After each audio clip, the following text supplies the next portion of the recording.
الشيطان الرجيم. بسم الله الرحمن الرحيم.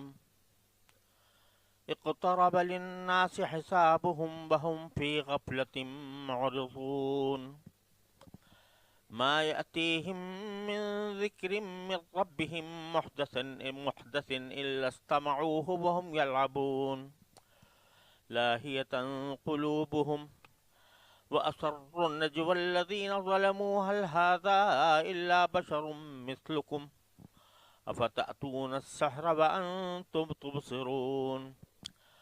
قال ربي يعلم القول في السماء والأرض وهو السميع العليم. بل قالوا أضغاث أحلام بل افتراه بل هو شاعر فليأتنا بآية كما أرسل الأولون. ما آمنت قبلهم من قرية أهلكناها أفهم يؤمنون. فما أرسلنا قبلك إلا رجالا نوحي إليهم فاسألوا أهل الذكر إن كنتم لا تعلمون. وما جعلناهم جسدا لا يأكلون الطعام وما كانوا خالدين. ثم صدقناهم الوعد فأنجيناهم ومن نشاء وأهلكنا المسرفين. لقد أنزلنا إليكم كتابا فيه ذكركم أفلا تعقلون. یہ سورہ انبیاء کی ابتدائی آیات ہیں جو میں نے آپ کے سامنے پڑھی ہیں، اور یہیں سے قرآن کریم کا 17واں پارہ شروع ہو رہا ہے. اور سورہ انبیاء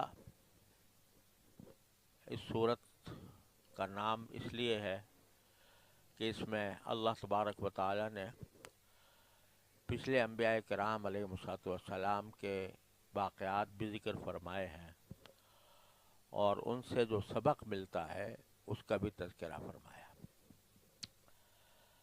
اور یہ مکہ مکرمہ کی ابتدائی زندگی کے وقت نازل ہونے والی صورتوں میں سے ہے.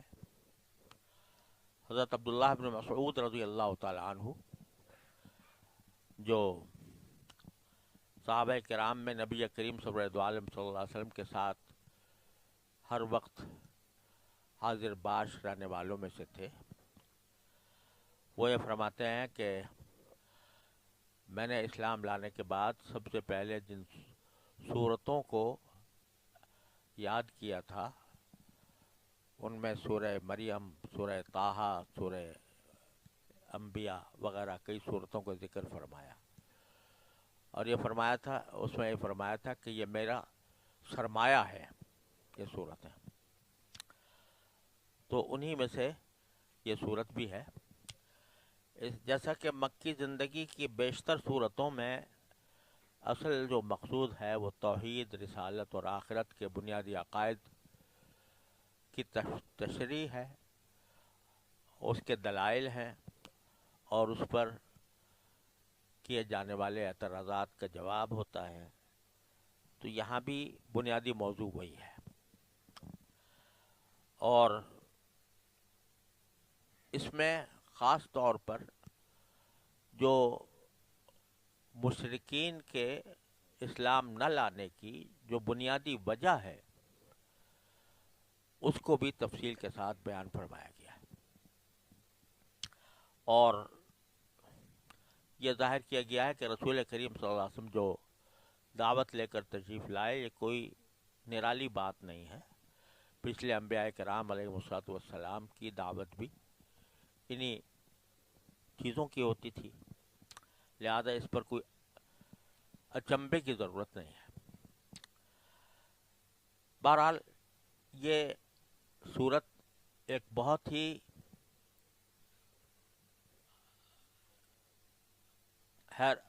فکر انگیز جملے سے شروع ہو رہی ہے.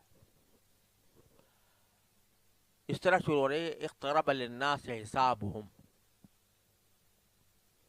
لوگوں کے لیے ان کے حساب کا وقت قریب آ پہنچا ہے. وہم فی غفلۃ معرضون، اور وہ ہیں کہ غفلت کی حالت میں منہ پھیرے ہوئے ہیں. ما یأتیہم من ذکر من ربہم محدث، جب کبھی ان کے پروردگار کی طرف سے نصیحت کی کوئی بات، کوئی نئی بات آتی ہے،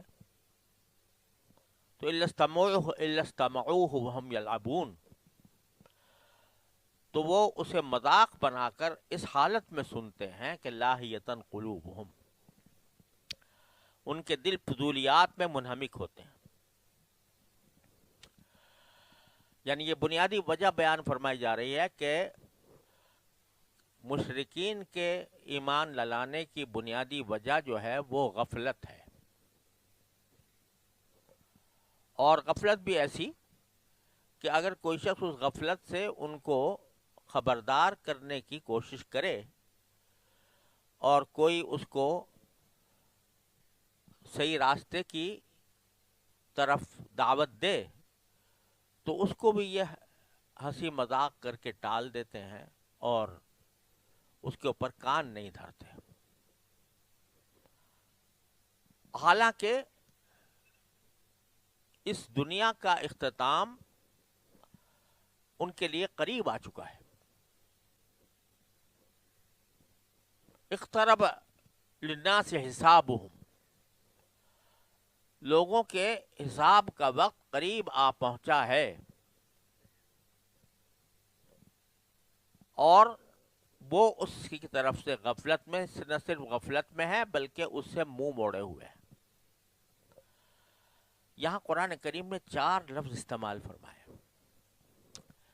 ایک یہ غفلت میں ہے، دوسرے منہ موڑے ہوئے ہیں، تیسرے یہ کہ اس کا ہنسی مذاق بناتے ہیں، اور چوتھا یہ کہ ان کے دل کسی طرح بھی اس کی طرف متوجہ ہونے کو تیار نہیں ہوتے. پہلی بات تو یہ سمجھنی چاہیے کہ حساب کے قریب آنے کا کیا مطلب ہے.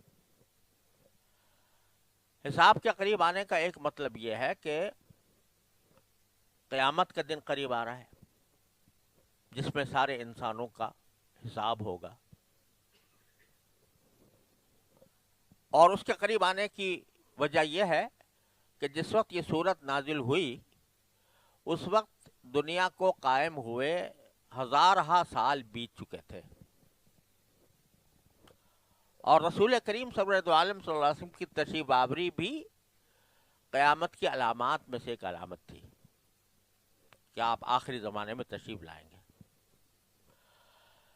لہذا اگر رسول کریم صلی اللہ علیہ وسلم کے بعثت سے لے کر قیامت تک جتنی بھی مدت ہو، وہ 2000 سال ہو، وہ 3000 سال ہو، 4000 سال ہو، تب بھی جو سینکڑوں ہزار سال پہلے گزر چکے ہیں ان کے مقابلے میں یہ مدت تھوڑی ہے، قریب ہے.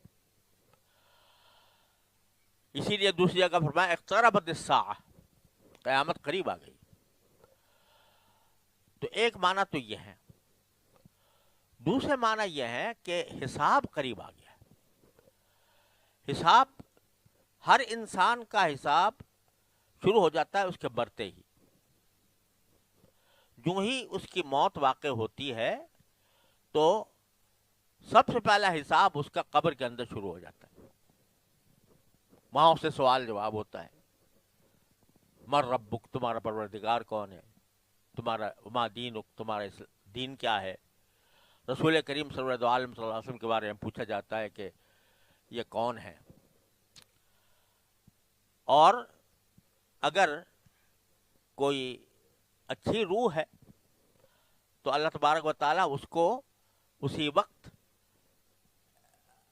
علیین میں پہنچا دیتے ہیں، یا جنت کے اندر وہ سیر کرتی رہتی ہے جیسا اللہ تبارک و تعالیٰ چاہتے ہیں. اور اگر خدا نہ کرے بری روح ہے تو اس پر عذاب اسی وقت سے شروع ہو جاتا ہے، قبر سے بھی شروع ہو جاتا ہے. لہذا یہ جو کہا جا رہا ہے کہ حساب قریب آ چکا، تو یہ ہر انسان کے لیے اتنا بھی قریب ہے کہ شاید اگلا ہی لمحہ ہو، کسی بھی انسان کو کوئی یہ گارنٹی نہیں ملی کہ وہ کب تک زندہ رہے گا. کوئی سائنس، کوئی علم، کوئی نجومی، کوئی کاہن، کوئی سائنٹسٹ یہ نہیں بتا سکتا کہ جو شخص میرے سامنے بیٹھا ہوا ہے وہ کتنے دن، کتنی گھڑی اور جیے گا، کب اس کے اوپر موت عطاری ہو جائے گی. لہذا یہ حساب تو اتنا قریب ہے کہ اس سے زیادہ قریب کوئی اور چیز تصور کرنا مشکل ہے. اقترب للناس حساب،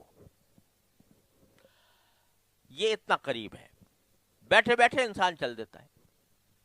ابھی ہم مدینہ منورہ گئے ہوئے تھے الحمدللہ، وہاں ایک اجتماع تھا، اس میں ایک صاحب تقریر کر رہے تھے،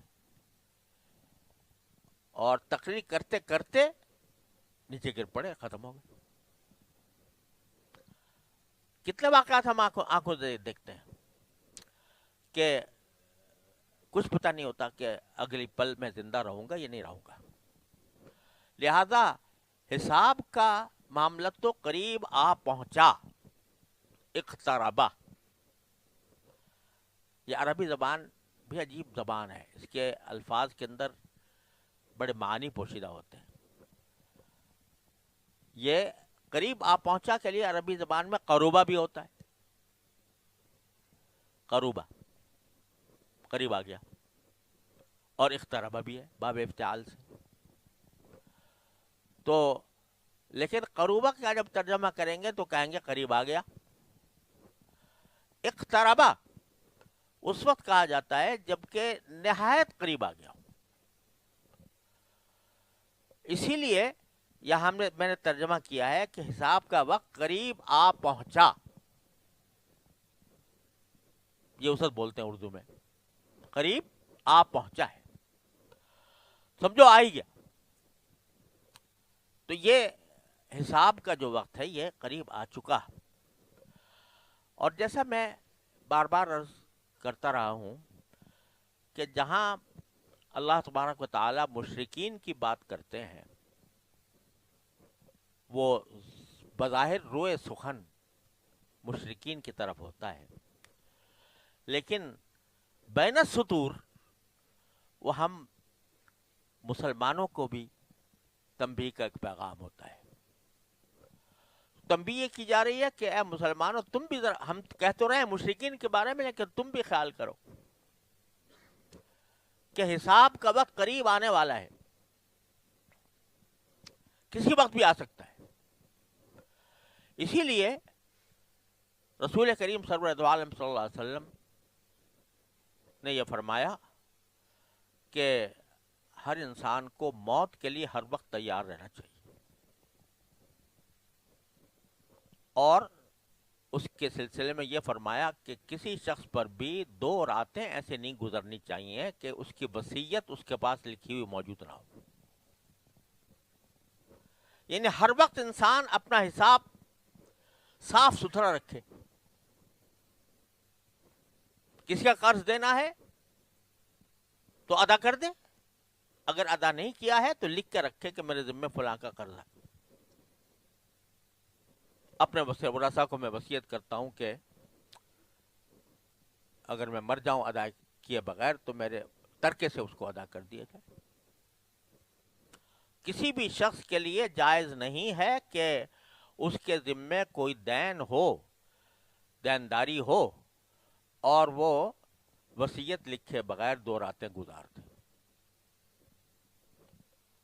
اور ایک جملہ ہے جو بعض نے اس کو حدیث کے طور پر بھی پیش کیا ہے، لیکن جملہ حکمت کا ہے کہ اذا اصبحت فلا تنتظر المساء واذا امسیت فلا تنتظر الصباح. جب صبح ہو تو شام کا انتظار نہ کرو، جب شام ہو تو صبح کا انتظار نہ کرو. وعد نفسک من اصحاب القبور، اور اپنے آپ کو یہ سمجھو کہ میں قبر میں جانے والا ہوں. یہ احساس ہر مسلمان کو ہر وقت پیش نظر رکھنا چاہیے کہ اس کا ہر ہر لمحہ اس کو اپنے انجام کا احساس ہو، میں کہاں جا رہا ہوں، اور اس کے لحاظ سے اپنی زندگی کے اعمال کا فیصلہ کرے. یہ جملہ اقترب للناس حسابہم، یہ صرف مشرکین ہی کے لیے نہیں ہے، ہمارے لیے بھی ہے کہ ہر وقت اس بات کو مد نظر رکھو.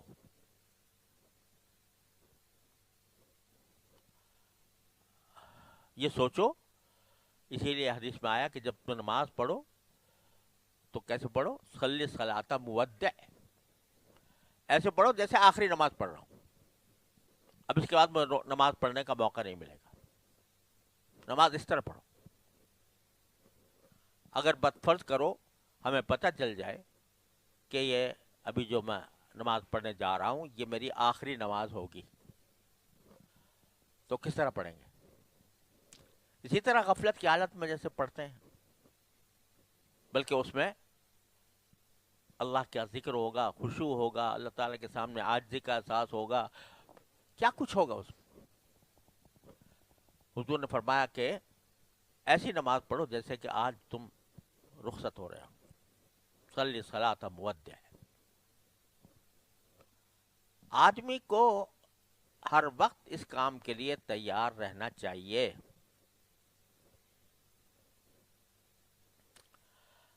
ایک بزرگ ہیں، ان کو یہ خیال پیدا ہوا کہ میں اللہ کے نیک بندوں سے جا کے پوچھوں کہ اگر آپ کو پتہ چل جائے کہ آپ کے پاس صرف ایک دن ہے زندگی کا، 24 گھنٹے، تو آپ وہ 24 گھنٹے کس کام میں گزاریں گے؟ یہ شوق ہوا کسی کو کہ جا کے میں پوچھوں لوگوں سے. تو مختلف لوگوں کے پاس گیا، کسی نے کچھ کہا، کسی نے کچھ کہا.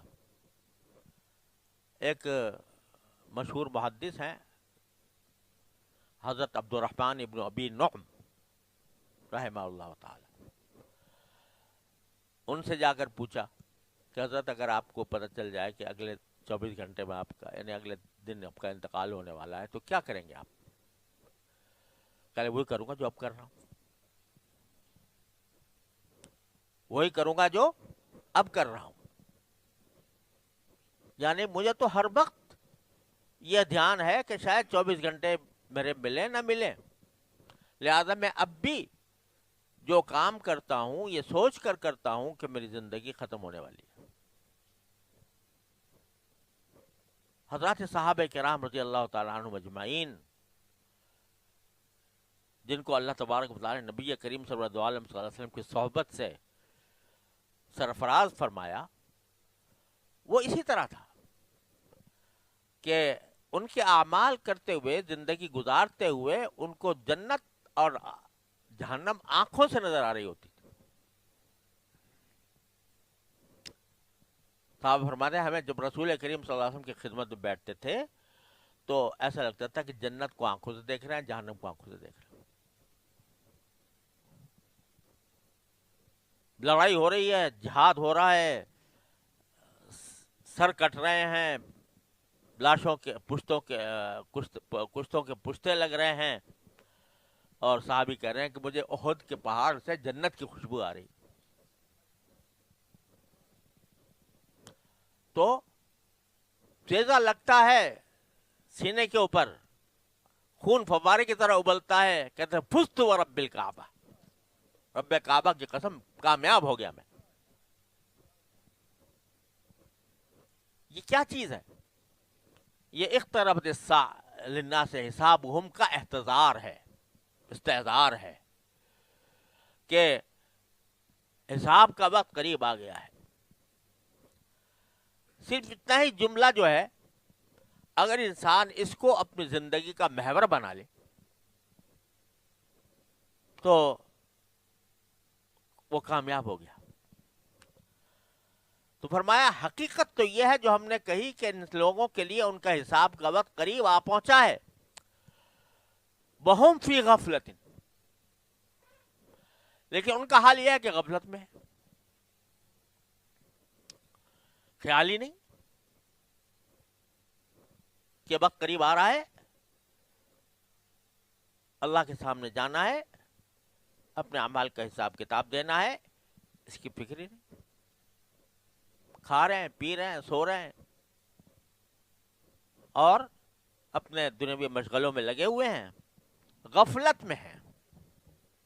ایک مصیبت تو یہ کہ غفلت میں، غفلت بڑی مصیبت. اسی لیے نبی کریم صلی اللہ علیہ وسلم نے پناہ مانگی، اللہم انی اعوذ بک من الغفلہ، اے اللہ میں غفلت سے آپ کی پناہ مانگتا ہوں. ہر وقت مسلمان کو پناہ مانگتے رہنا چاہیے غفلت سے.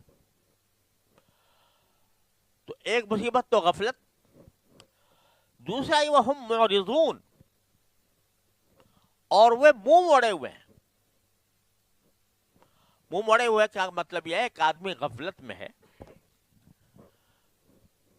اس کو پتہ نہیں، خیال نہیں ہو رہا، کوئی دوسرا اس کو متوجہ کرتا ہے تو اس کی بات سن لے. نہیں، غفلت میں بھی ہے، اور دوسرا اگر کوئی سمجھانے کی کوشش کرے تو اسے منہ موڑے ہوئے بھی ہے. وہم فی غفلت معرضون، غفلت میں بھی ہے اور منہ موڑے ہوئے ہیں. منہ موڑے ہوئے کیا معنی؟ کہ ما یاتیہم من ذکر من ربہم محدث، جب ان کے پروردگار کی طرف سے کوئی نئی نصیحت آتی ہے ان کو اس غفلت سے بیدار کرنے کے لیے، تو کیا ہوتا ہے؟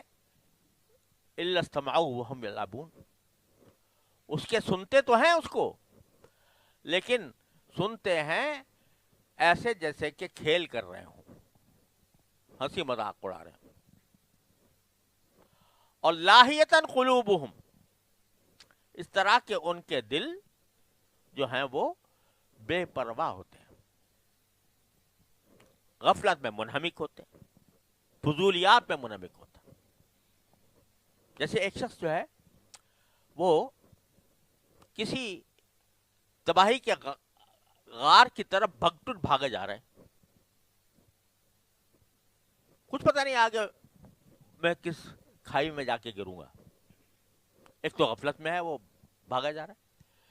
دوسرا کوئی بتاتا ہے بھائی تم جہاں جا رہے ہو وہ تمہیں ایک بہت بڑی کھائی میں گر جاؤ گے اس تیز رفتاری کے ساتھ بھاگتے ہوئے. وہ کان نہیں دھوتا، چھوڑو بھی، اس کو اعراض کرتا ہے تو منہ موڑتا ہے. پھر وہ تاکید سے کہتا ہے کہ بھائی اس کو ایسے، میری اس بات کو ایسی نہ سمجھو، میں تمہیں صحیح معنی میں تمہارے خیرخواہی کی بات کہہ رہا ہوں. تو وہ اس کا مذاق اڑاتا ہے، بڑا آیا تھا خیرخواہ. تو یہی صورتحال ان کی ہے کہ اول تو غفلت میں ہے، دوسرے منہ موڑے ہوئے ہیں، کوئی نصیحت کرتا ہے تو نصیحت کو سننے کے لیے تیار نہیں، اس کا مذاق اڑاتے ہیں، اور اپنے دلوں کو انہوں نے فضولیات میں منہمک کیا ہوا ہے. یہ ساری جو تفصیل ہے نا، یہ سب مشرکین کے بارے میں آئی ہے، لیکن ہم میں سے ہر شخص اپنا جائزہ بھی لے کے دیکھ لے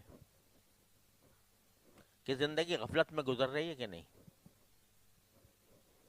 اور اس غفلت کی حالت میں یہ دھیان کہ میرا موت کا وقت قریب آنے والا ہے اور مجھے اللہ کے سامنے پیش ہونا ہے، یہ خیال کتنی مرتبہ آتا ہے دن میں.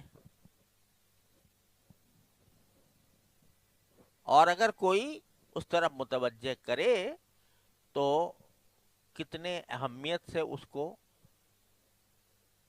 سنتے ہیں ہم لوگ.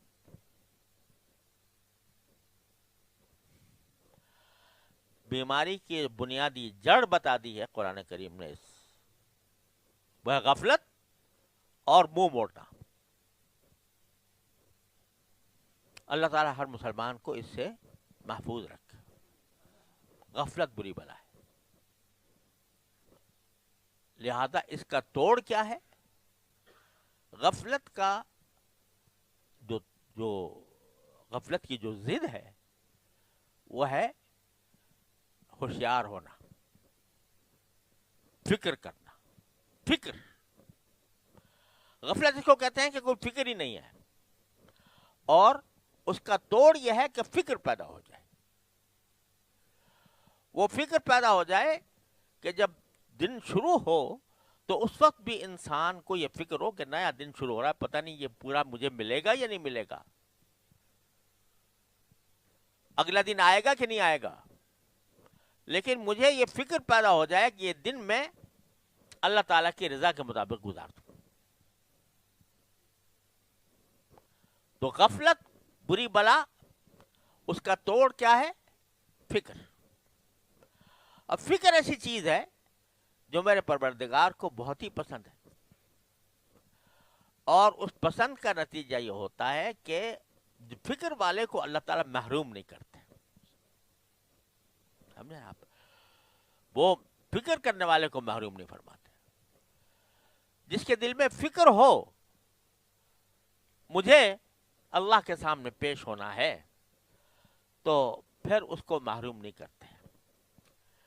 اس فکری کو اگر کہہ لو، اس فکری کا دوسرا نام تقوی ہے.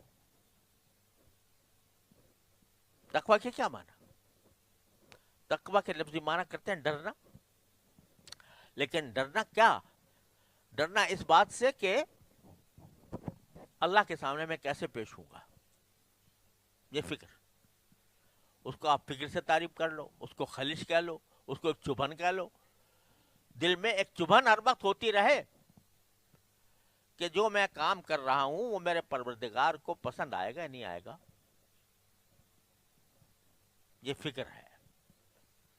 اور اس فکر پیدا ہو جانا اور فکر پیدا ہونے کے نتیجے میں اگر کوئی نصیحت کر رہا ہے تو اس نصیحت کو اپنے لیے ایک انعام سمجھ کر اس کو سننا اور قبول کرنا.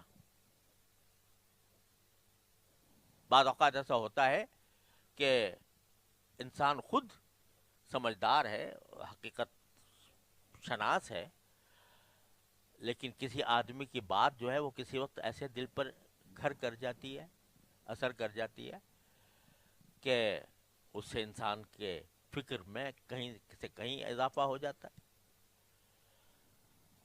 میرے حضرت والد ماجد قدس اللہ تعالیٰ سرہ فرمایا کرتے تھے، اللہ تعالیٰ ان کے درجات بلند فرمائے، کہ جب کبھی میں کہیں جا رہا ہوتا ہوں کسی کام سے اور راستے میں دیکھتا ہوں کہ کوئی واعظ بات کر رہا ہے تو تھوڑی دیر کے لیے میں ضرور کھڑا ہو جاتا ہوں سننے کے لیے. کون کھڑا ہو جاتا ہے؟ جس کی بات سننے کے لیے لوگ ہزاروں لاکھوں افراد جو ہیں وہ ہر وقت مشتاق رہتے ہیں. وہ کہتے ہیں جب کوئی باعث بات کر رہا ہوتا ہے تو تھوڑی دیر کو میں سننے کو کھڑا ہو جاتا ہوں، تھوڑی دیر کے لیے، کہ پتہ نہیں اللہ تعالیٰ اس کے دل میں کوئی ایسی بات ڈال دے، اس کی زبان سے کوئی ایسی بات نکل جائے جو میرے دل پر اثر کر جائے اور میرے اندر کوئی اچھی تبدیلی پیدا کر دے. یہ کون کہہ رہا ہے؟ مفتی اعظم. اور جس کے بات سننے کے لوگ ہر وقت مشتاق رہتے ہیں، وہ دوسرے کے بات سننے کو غنیمت سمجھتا ہے. تو ایک تو غفلت دور ہوگی فکر سے، اور اعراض ختم ہوگا ہر نصیحت کی بات کو اشتیاق کے ساتھ سننے سے. تو یہاں جو بتایا جا رہا ہے ان کی گمراہی کو، تو ایک تو غفلت میں ہے، دوسرے منہ موڑے ہوئے ہیں. کوئی نصیحت کی بات آتی ہے تو سنتے نہیں غور سے، بلکہ اس کو کھیل بنا لیتے ہیں. یہ سارے سبق ہمیں دیے جا رہے ہیں. کوئی بھی نصیحت کی بات کہیں سے آ جائے اس کو اپنی متاع سمجھو. یہ میرے لیے ایک مفید بات معلوم ہوئی. اور حضرت محمد بن سیرین غالباً، اب میرا حافظہ ہو گیا ہے، تابعین میں سے کسی کا قول ہے کہ جب کوئی تمہیں کوئی اچھی بات سنائی دے، نصیحت کی بات، تو اس کو اللہ تعالیٰ کی نعمت سمجھ کر اس پر شکر ادا کرو، اور اس پر یہ فکر کرو کہ میں اس نصیحت کی بات پر عمل کروں. یہ نہ سوچو کہ میں اگلے باز میں یہ بات سناؤں گا.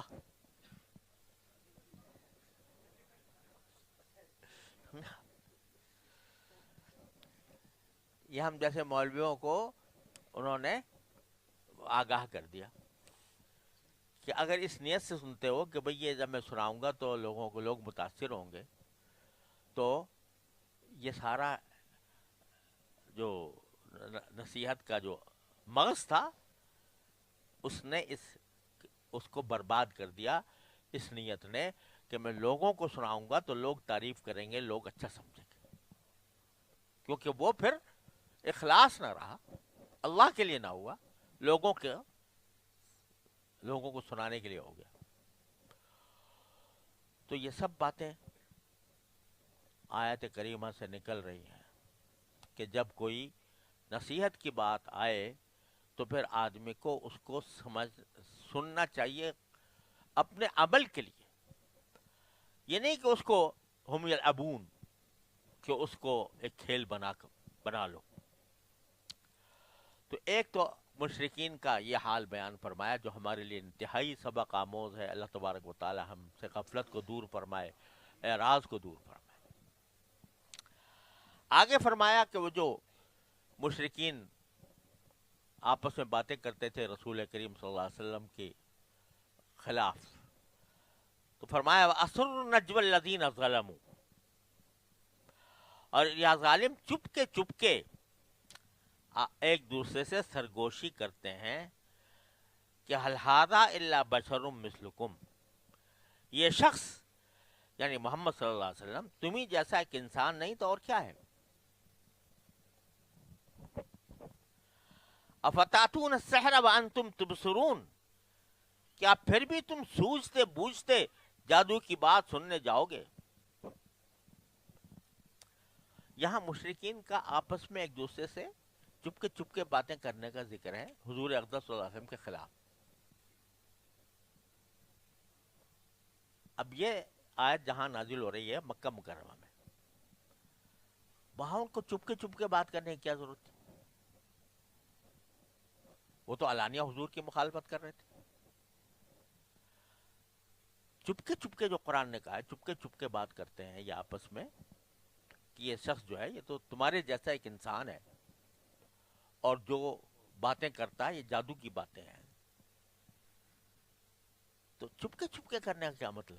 بھئی کوئی اگر وہ اعلان کرتے تو کوئی ان کے اوپر مصیبت آ جاتی، یا حضور اقدس صلی اللہ علیہ وسلم کا وہاں اقتدار قائم تھا کہ آپ ان کے اوپر کوئی سزا جاری کر دیتے. لیکن قرآن کہہ رہے ہیں چپ کے کر رہے ہیں یہ بات ہے. یہ بڑی عجیب بات ہے، چپ کے کیوں کر رہے ہیں؟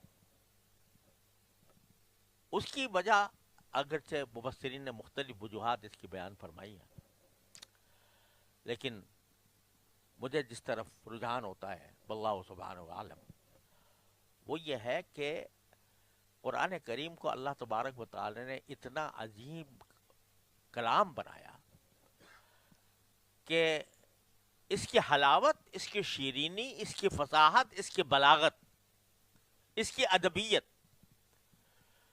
خود مشرکوں کو اس بات پر مجبور کرتی تھی کہ وہ سنے جا کر. ایک روایت میں آتا ہے کہ رات کو جب تہجد کے وقت میں صحابہ کرام رسول کریم صلی اللہ علیہ وسلم صحابہ کرام تلاوت فرماتے تھے اپنے اپنی جگہوں پر، بیچارے اپنی اپنی گوشہ تنہائی میں کرتے تھے. تو ان کو جو ایک شعر و شاعری سے رغبت تھی، ان کو جو ادبیت کا ذوق تھا، ان کے اندر جو فصاحت و بلاغت کا جذبہ تھا، وہ ان کو لے جاتا تھا کہ چپ کے سنیں. تو روایت میں آتا ہے کہ ایک مرتبہ عتبہ ایک کافر تھا، وہ جا کے اس نے کہا میں ذرا سن کے آؤں رات کو کیا ہوتا. وہ سن رہا ہے، جب وہاں سے نکلے تو دیکھا تو کہ دوسرا کافر وہ بھی سننے آ گیا. تیسرا آ گیا وہ بھی آ گیا، نام بھی لکھے ہیں باقی روایتوں میں فلاں فلاں آ گئے تھے.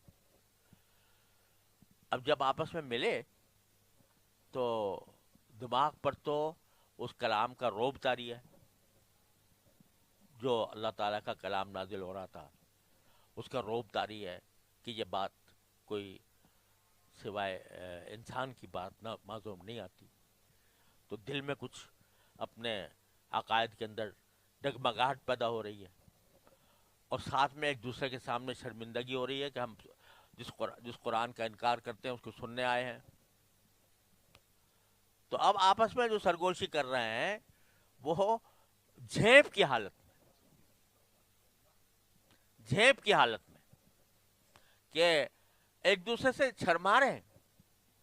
تو اب شرمانے کی حالت میں کہتے ہیں بھائی نظر تو یہ آتا آدمی تو تم جیسا ہی ہے کوئی ہے.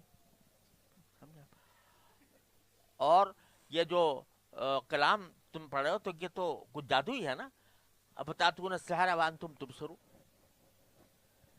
تو اس وقت میں جو جھیپ جھیپ کر باتیں ہو رہی ہیں تو اس میں وہ کھل کر نہیں کہہ سکتے کہ ہم یہاں پر آئے تھے قرآن سننے کے لیے، اور جھیپ کر وہ آپس میں یہ سرگوشی کر رہے ہیں کہ یہ تو آدمی تو تمہارے ہی جیسا ہے نا بھائی یہ، اور یہ جو کچھ ہم نے سنا یہ جادو ہی ہے نا. اب بتاتون السحر وانتم تبصرون.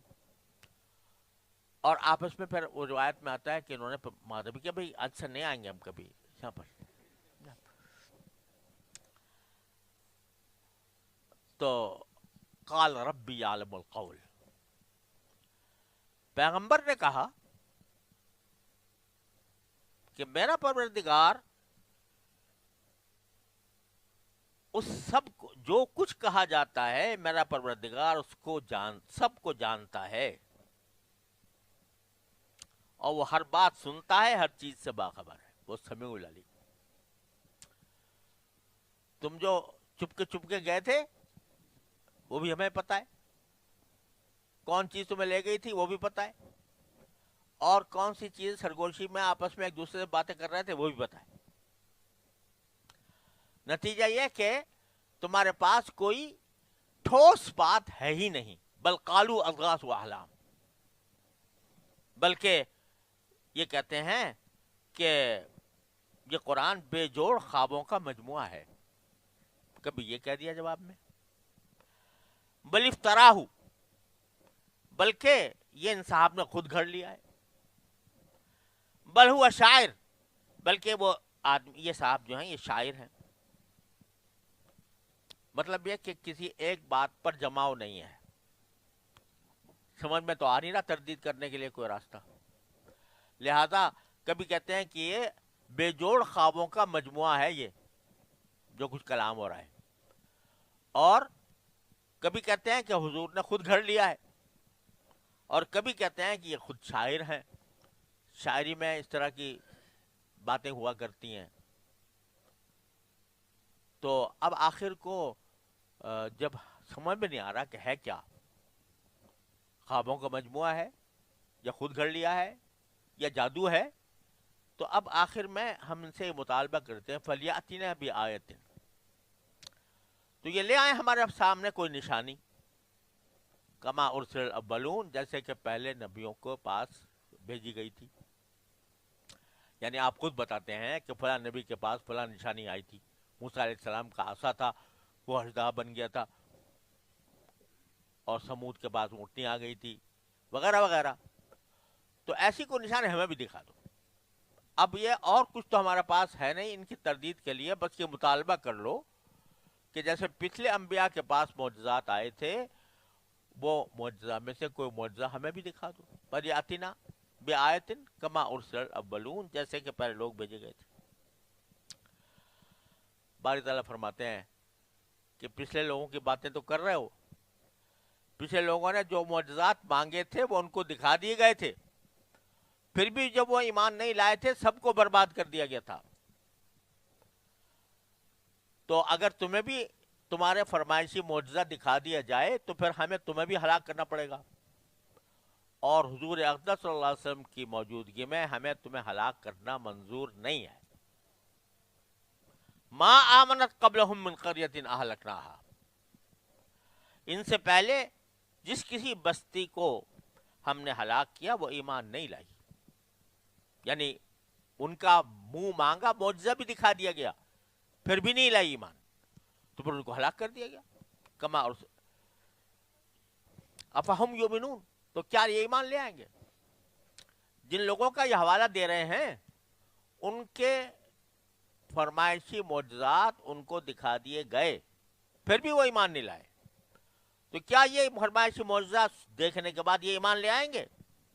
نہیں آئیں گے. تو لہذا ان کا یہ مطالبہ کہ کوئی معجزہ ہمیں دکھائیں یہ محض ایک بہانہ ہے، ورنہ دلائل ان کے سامنے واضح ہو کر آ چکے ہیں. وما ارسلنا قبلک الا رجالا نوحی الیہم. اور کبھی کہتے ہیں نا یہ کہ یہ جو کہا نا کہ یہ صاحب جو ہیں تمہارے جیسے انسان ہی ہے نا، تو یہ سمجھتے ہیں کہ فرشتہ ہونا چاہیے کوئی پیغمبر. تو جن لوگوں کا تم حوالے دے رہے ہو تو ہم نے اے نبی صلی اللہ علیہ وسلم آپ کے سے پہلے جتنے انبیاء بھیجے تھے وہ سب جن کے اوپر وحی نازل کی وہ سب مرد بھیجے ہیں، انسان بھیجے ہیں. فَاسْأَلُوا أَهْلَ الذِّكْرِ إِن كُنتُمْ لَا تَعْلَمُونَ.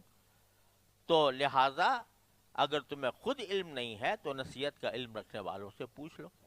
نصیحت کا علم رکھنے والوں سے مراد ہے یہودی نصرانی، کیونکہ ان کے پاس کتاب آئی تھی، اہل کتاب تھے، تو ان سے پوچھ لو کہ پچھلے جو انبیاء کرام آئے تھے وہ کیا فرشتہ بن کر آئے تھے یا انسان بن کے آئے تھے. اور یہ تمہارا کہنا بعض اوقات یہ حضور اقدس صلی اللہ علیہ وسلم کے اوپر یہ اعتراض کرتے تھے کہ ما لہذا الرسول یأکل الطعام ویمشی فی الاسواق، یہ کیسا رسول ہے کہ کھانا بھی کھاتا ہے اور بازاروں میں بھی پھرتا ہے. تو فرمایا ما جعلناہم جسدا لا یأکلون الطعام، ہم نے پچھلے انبیاء جو ہیں وہ ایسا جسم نہیں بنایا تھا ان کو جو کھانا نہ کھاتے ہوں، بلکہ وہ کھانا بھی کھاتے تھے. اور یہی پیغمبر کی نشانی بھی ہے کہ وہ خود انسان ہونے کے باوجود، انسان کی حاجات رکھنے کے باوجود وہ تقویٰ کی زندگی گزار کر دکھاتا ہے اور اس کی طرف بلاتا ہے. وما کانوا خالدین، اور وہ نہ ایسے تھے کہ کبھی ان کو موت نہ آتی. مطلب یہ جو کہہ رہے تھے کہ ایسا ہونا چاہیے کہ جس کوئی فرشتہ ہو اور پھر موت بھی نہ آئے اس کو. تو کوئی بھی نبی ایسا نہیں ہے وہ گزرا کہ جو ہمیشہ رہنے والا ہو. ثم صدقناہم الوعد فانجیناہم ومن نشاء واہلکنا المسرفین. پھر ہم نے ان سے جو وعدہ کیا تھا اسے سچا کر دکھایا. کیا وعدہ کیا تھا؟ کہ جو تمہاری تکذیب کرنے والے لوگ ہیں وہ عذاب کا شکار بنیں گے اور آپ کو اور آپ کے ساتھیوں کو اللہ تعالیٰ نجات دے دیں گے. تو ایسا ہی ہوا. فَأَنْجَيْنَاهُمْ، ہم نے انبیاء کو اور ان کے ساتھیوں کو نجات دے دی. وَمَن نَشَاء، اور جن کو ہم چاہتے تھے نجات دینا. وَأَهْلَكْنَا الْمُسْرِفِينَ، اور جو حد سے گزر چکے تھے ان کو بھی ان کو ہلاک کر دیا. لہذا اب آخری بات یہ سن لو کہ لَقَدْ أَنزَلْنَا عَلَيْكُمْ كِتَابًا فِيهِ ذِكْرُكُمْ. اب یہ اہل مکہ سے خطاب ہے کہ ہم نے تمہارے پاس ایک ایسی کتاب نازل کی ہے جس میں تمہارے لیے نصیحت ہے. افلا تعقلون، کیا تم سمجھ نہیں رکھتے؟ یہ جو فرمایا کہ کتاباً فیہ ذکرکم، ذکر کے ایک معنی تو نصیحت کے ہوتے ہیں، لہذا اس کا ترجمہ بھی ہو سکتا ہے کہ ہم نے ایک کتاب ایسی بھیجی ہے جس میں تمہارے لیے نصیحت ہے. لیکن بہت سے مفسرین نے یہاں دوسرے معنی مراد لیا ہے. ذکر کے معنی شہرت کے بھی ہوتا ہے اور قابل فخر چیز کے بھی ہوتا ہے. کہ ہم نے تمہارے پاس ایسی کتاب نازل کی ہے کہ جو تمہارے لیے قابل فخر ہے اور جس سے تمہاری شہرت ہے. آپ ذرا سوچو کہ عربی زبان اور عرب قوم کی جو دنیا میں شہرت ہوئی یا ان کا تذکرہ ہوا یا لوگوں نے ان کو کے ساتھ محبت کی یا لوگوں نے ان کو عزت دی، وہ کس بنا پر؟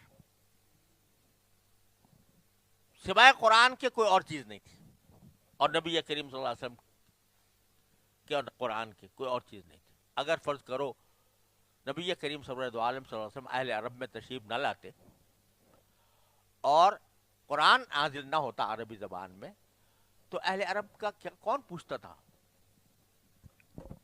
وہ کہتے ہیں جو دنیا والے جو ہے نا، ان کو کیا کہتے تھے؟